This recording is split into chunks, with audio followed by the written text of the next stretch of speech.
We all have dreams, some small, some big, but the road to success is never easy. Today, on Language and Literature Explained, I'm sharing a story that will touch your heart and awaken your courage. The story of a boy who believed in himself when no one else did. This is The Light Beyond the Hills, a story that will inspire you, entertain you, and help you improve your English naturally. The Light Beyond the Hills.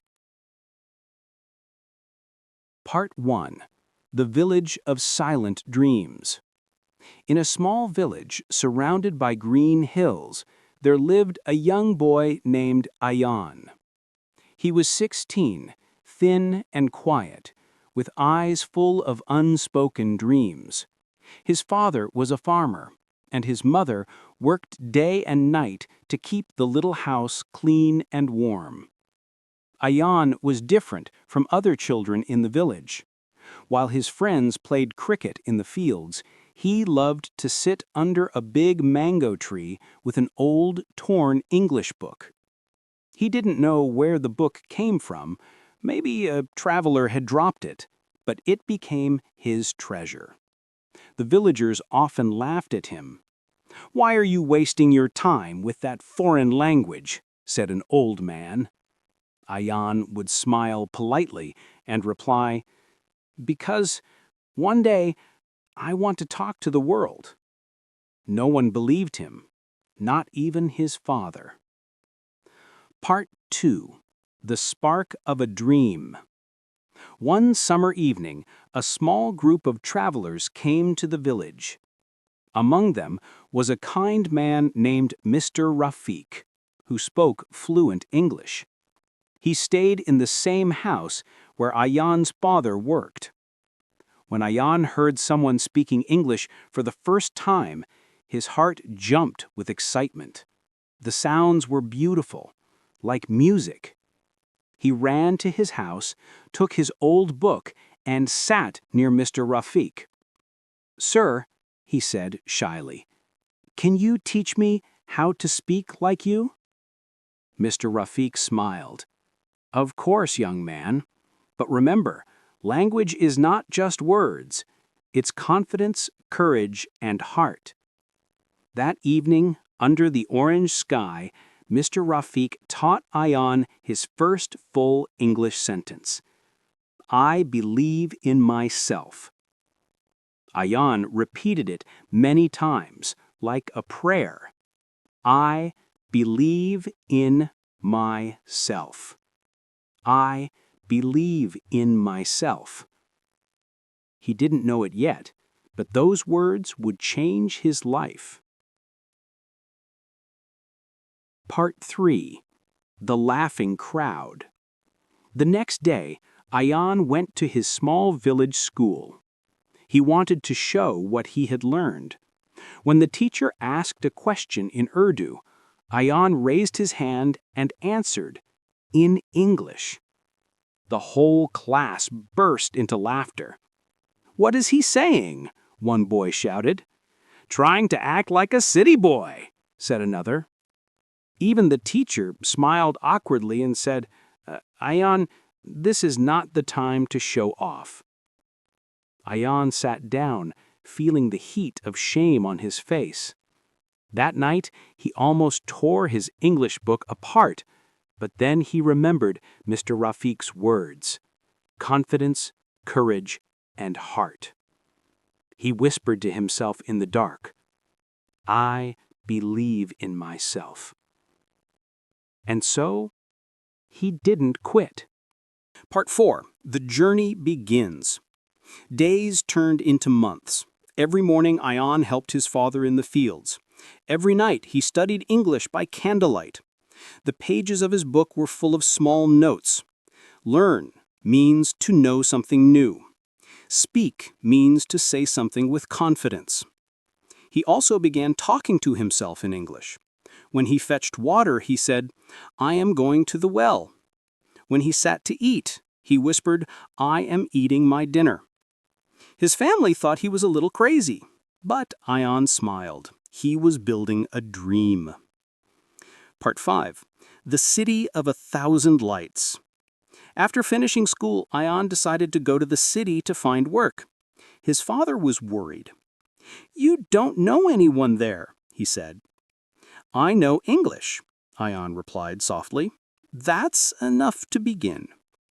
The city was loud, bright, and fast. Cars honked, people hurried, and tall buildings touched the clouds. Ion felt small, but he didn't lose hope. He applied for many jobs, but everyone wanted experience. Finally, one day, he saw a poster on a wall. "Wanted English-speaking assistant for travel company." He took a deep breath and went inside. The manager, a strict-looking woman, asked, "Do you speak English?" Ion's heart raced. He stood straight and said slowly, "Yes, ma'am. I speak English. Maybe not perfectly, but with my whole heart." The woman smiled. "That's the best kind of English," she said. And just like that, Ion got his first job. Part 6. The Voice of Confidence. Working at the travel company changed Ion's life. He met people from many countries: India, China, Turkey, and even England. Every day he spoke English with them. Sometimes he made mistakes, and they laughed kindly. One tourist from England told him, "You have a beautiful accent. Don't try to sound like us, speak like yourself." That sentence gave Ion more confidence than any grammar book ever could. At night, he began writing small speeches in English about courage, failure, and dreams. He practiced speaking them out loud in front of the mirror. "You don't need to be perfect," he said to his reflection. "You just need to keep going." But life is never easy. One day, the company closed due to financial problems. Ion lost his job. His savings were small, and his rent was due. He walked through the city streets feeling hopeless. He thought of his father's tired hands, his mother's worried eyes. Maybe the villagers were right. Maybe English couldn't feed him. That night, he sat near a bus station, watching people come and go. Then he heard a little boy crying. The boy was lost and couldn't speak Urdu, only English. People gathered around but couldn't help him. Ion stepped forward and said gently, "Hey, little buddy, what's your name?" The boy stopped crying and replied, "Oliver." Ion helped him find his parents. The grateful father, a foreign journalist, asked Ion about his life. When he heard Ion's story, he said, "Young man, you have something rare, courage. I'm looking for a translator. Would you like to work with me?" Tears filled Ion's eyes. "Yes, sir, I would love to." Part 8. The Rise. Working as a translator opened a new world for Ion. He traveled across cities and countries, meeting new people and hearing their stories. His English became natural, full of warmth and honesty. He also began to speak at small schools and youth events, sharing his journey. Students loved his simple way of speaking and his real-life story. "Don't be afraid to make mistakes," he told them. "Be afraid of not trying." His words touched hearts. Videos of his speeches spread online. People began to call him the Voice of the Hills. Part 9. The Return. After 10 years, Ion returned to his village. He was no longer the quiet boy with a torn book. He was a confident young man who had seen the world. The villagers gathered around him surprised.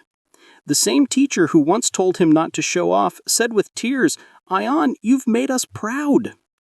Ion smiled and replied in simple English, "Sir, I didn't do it alone. My failures were my teachers." He built a small English learning center in the village where poor children could study for free. On the wall of the classroom, he wrote his favorite sentence, "I believe in myself." Every morning, the children repeated it together, just like Ion once did under the orange sky. Part 10. The Message Beyond the Hills. Years passed and Ion became known as a motivational speaker and writer. But he never forgot his roots. When people asked him about his success, he always smiled and said, "Success is not about speaking perfect English or earning a big salary. It's about believing when no one else does." He often told young learners, "Don't wait for perfect English to speak.